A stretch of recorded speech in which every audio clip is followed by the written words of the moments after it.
It's a big night. Hornets take on the Magic. They're in Orlando, second play-in game, and that's where we find cool, calm, with the shades on, Danielle Stein. Doesn't she look so She cool? looks so Oh, cool. guys, I should have don't. had my shades on. You I should have told me. We know. could have coordinated this, Danielle. They call it the Sunshine State for a reason. Uh, Danielle, I do want to ask you. So tonight, a big game for the Hornets. What can you tell us? What should we be on the lookout for, and what do you have your eye on? Yeah.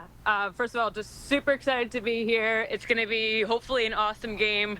Hornets on the brink of some history because if they win tonight, of course, that means it's win and they're into the playoffs for the first time in 10 years. The city has been starved for a winner. We saw it happen with the Panthers this past season as well, too. The Hornets could be next to make a little bit of history themselves. Tonight's game should be very interesting for the Hornets. They beat the Magic 3 of the 4 times they played each other this season.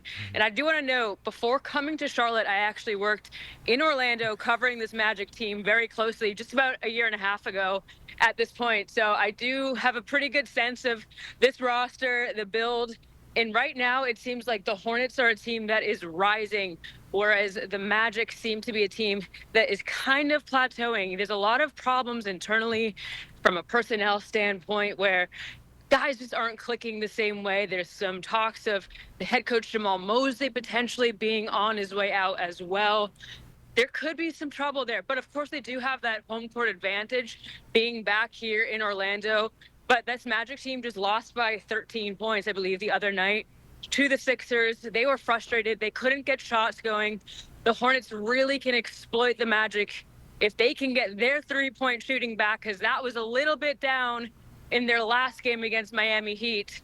So that's definitely going to be something we're going to keep our eye on. Yeah, Danielle, it feels like the Hornets and the Magic sort of switched positions because at the beginning of the season, the Hornets were in that same sort of, we got to trade these parts, we got to build around Nipple, Brandon Miller. And now the Hornets are on the rise, and the Magic, Jamal Mosley may be out. The clip of him with smelling salts has gone viral. Paulo Banchero couldn't hit a shot the other night, Yeah. and Desmond Bain, you traded a lot of capital to get Desmond Bain. Granted, he put up 34 points the other night, Sure. but still, it doesn't look great for Orlando.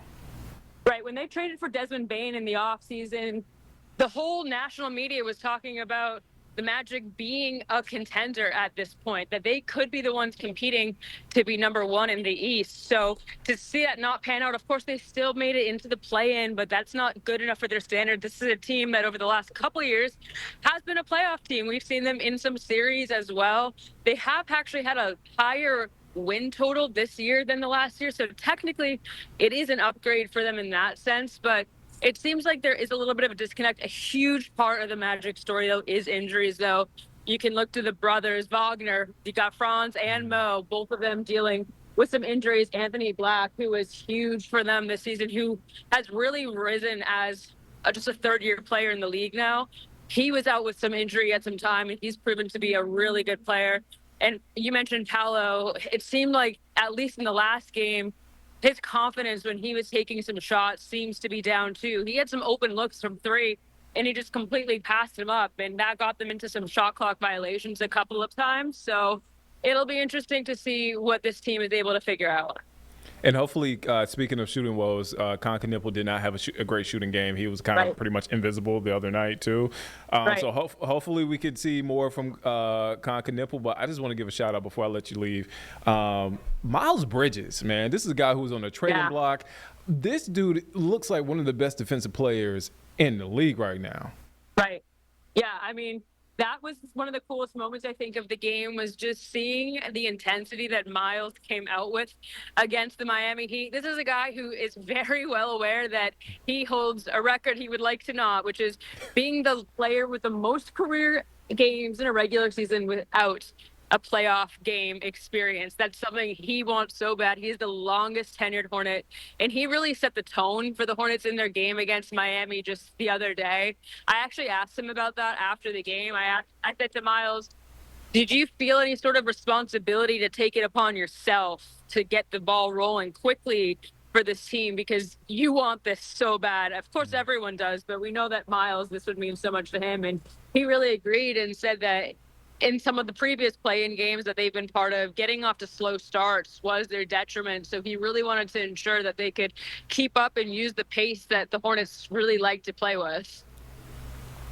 Man, Danielle Stein, one of the hardest working sports journalists in the area, in the country. Her and Nick Carboni out there making world. We'll say in the world, making it look easy. Man, she got the shades on. She's making it look easy. You look so cool. I just had to point that out again. Danielle, don't want to hold you up. I know you're going to shoot around right now. We'll check in with you at 4, 5, 6, and 11. I know a busy day, but I know you can handle it, Danielle. Danielle, thank you for your time.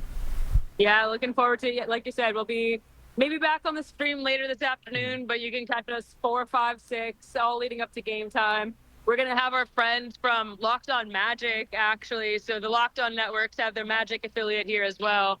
We're going to have one of those fine friends of mine as a guest later on in the show as well, too, to kind of preview a little bit more of the matchup from that side. But it should be a good one. I'm looking forward to hearing what they have to say in shoot around right now. Oh, man. Always a pleasure catching up with you, Danielle. Be safe out there. Have a good time. We'll check in with you later.